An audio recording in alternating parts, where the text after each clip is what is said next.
Bonjour Ndeketeyo, ça sent le tchabalangal, pour ne pas dire le tapalé. Bref, le tcharan, le tcharan autour de l'argent mobilisé pour les victimes des manifestations politiques. En tout cas, Tribune continue de nous renseigner que Maïmouna Dieye se perd totalement, pour ne pas dire complètement, et va carrément dans ces chiffres. Maïmouna Dieye s'en mêle les pinceaux, pour ne pas dire pédale dans de la choucroute au chapitre de l'argent mobilisé pour les victimes des manifestations politiques. Bon, de 1 milliard 800 millions, et bien de 1 milliard 800 millions à 1 milliard 28 millions de francs CFA. Mais où sont passés les 771 millions 355 500 francs CFA? Voilà l'interrogation. Kouroubaïfal et Boldebouri de Tribune quotidienne, le groupe des médias, en tout cas, de nous apprendre en réalité des réalités. Maïmouna Dieye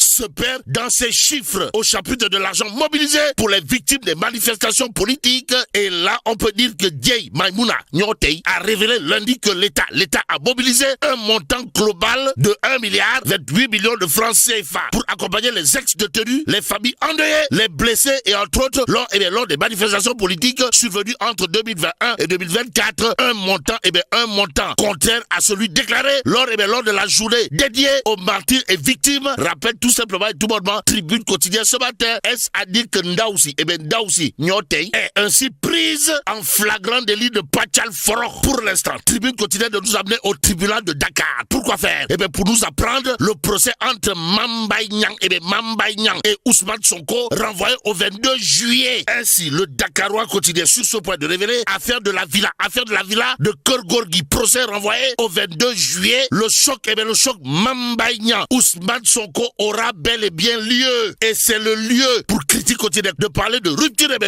avec Pastef les patriotes actés. Ainsi, au port autonome de Dakar, tous attendent le départ Raking Taf et Johnny de Waly Diouf Bodian. Révèle Critique, en d'autres termes, au port autonome de Dakar, tous attendent le 45. Le 45 de Koroche, là où ça fait très très mal à Waly Diouf Bodian. Si on en croit Critique, le journal de renseigner, Monsieur le Président, son Excellence Bassirou Diomaye Faye, va-t-il dégainer son sabre, histoire de décapiter Waly Diouf Bodian, alias Regreg Bodian, à la direction générale du port autonome de Dakar, la capitale. En attendant, l'information capitale du journal Les Échos gravite autour justement de l'affaire Dr Cheikh Dieng contre Cheikh Tidiane Dieye. En tout cas, sorti victorieux de son procès contre Vicas et Delta, Dr Cheikh Dieng se confie en quoi faisant en soutenant à la une du journal Les Échos: Dieu m'a rétabli dans mon honneur et ma dignité.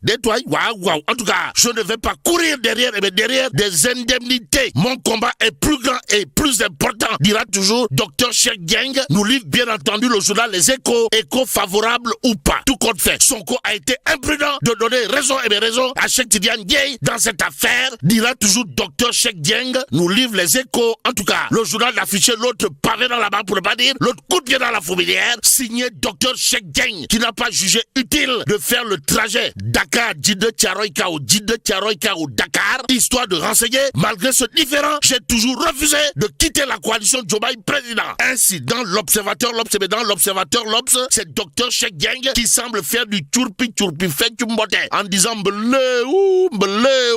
à ses détracteurs. En tout cas, interview exclusive, le ministre voulait imposer des marchés. Voilà ce que dira à haute intelligible voix Dr Cheikh Dieng. Dr Cheikh Dieng déballe tout après ça relaxe par le tribunal dans l'affaire Audace aussi. Révélation explosive sur les coulisses de son limogeage. À lire bien entendu dans l'Observateur L'Obs, le journal en tout cas d'afficher les propos Kouroubaïfal et Boldebouri signé Dr Cheikh Dieng qui dit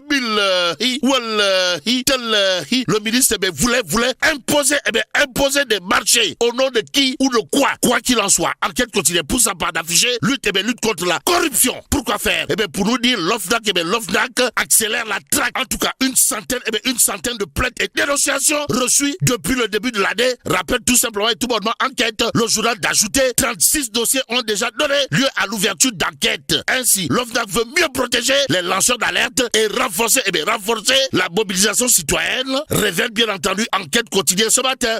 L'autre journal qui en parle, c'est l'As quotidien. Le quotidien en question, en tout cas, de noter signalement de corruption par des personnes anonymes. L'OFNAC ouvre 36 enquêtes. Allahu Akbar. Semble tenter de dire, que dire sur ce point? Sinon, ça sent le nez faire mbamba pour Wande, Mbamrour, dans des Tchaya. Si on en croit l'As quotidien ce matin, le journal de nous livrer la réaction au vitriol, la réaction au vitriol, signée Maguette Sen, maire de Malikunda et big boss de la marche des territoires. En tout cas, ça, Sen Maguette de déclarer d'après l'As quotidien ce matin, l'Assemblée nationale, l'Assemblée nationale s'écarte dangereusement, de ses missions. Nettoyer Maguette Sen. Waouh.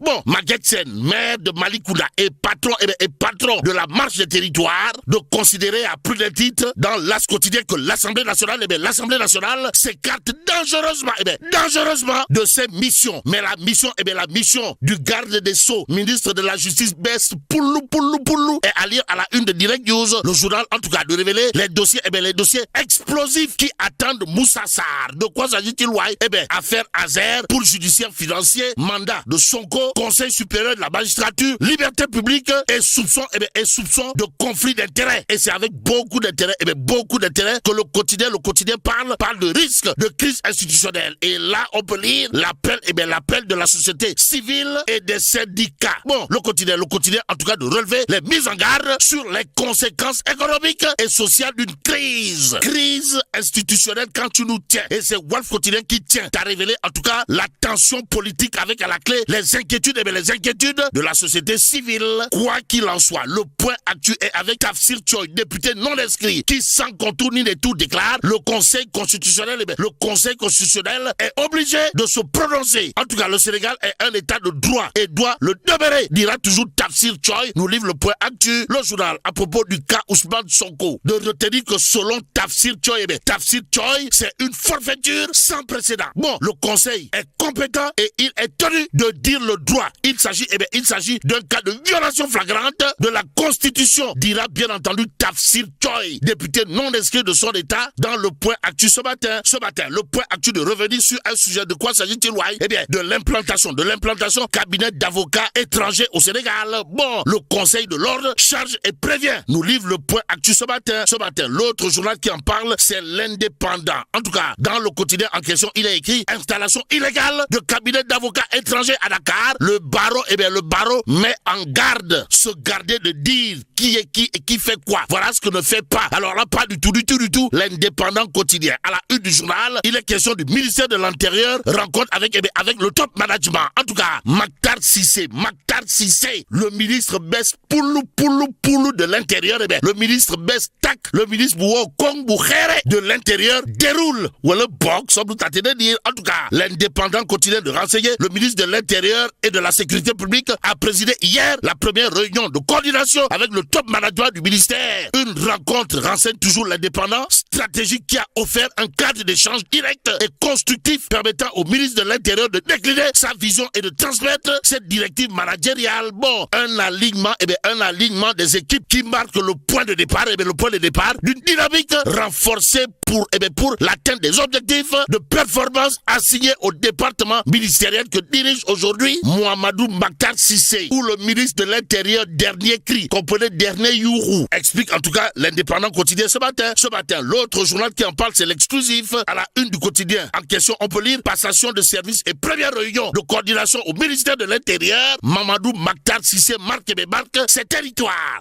Voilà ce qu'il y a à dire. Que dire d'autre d'après l'Exclusif, sinon sécurité publique, administration territoriale, modernisation des services, l'autorité tient une séance de présentation des orientations stratégiques et de définition des grands principes de ses actions. Mohamedou Maktar Cissé, en tout cas, ça, Mohamedou Maktar Cissé, si on en croit bien entendu l'Exclusif. Et pendant ce temps, la dépêche quotidienne de nous amener au ministère de la Culture, de l'Artisanat et du Tourisme, histoire de révéler un défenseur de notre identité culturelle au service du tourisme et de l'artisanat. De qui s'agit-il, de Alpha Khoureichi Thiam. En tout cas, Alpha Khoureichi Thiam, ministre de la Culture, de l'Artisanat et du Tourisme, Bess Poulou, est parti pour faire des émules à la tête du dit département ministériel, si on en croit la dépêche. Cependant, Dakar Times de revenir en long et en large sur la CAN Maroc 2025, histoire de révéler 3,5 milliards de francs CFA de récompense du président au Lion, à la fédération, au staff des Lions et aux agents du ministère des Sports. Les agents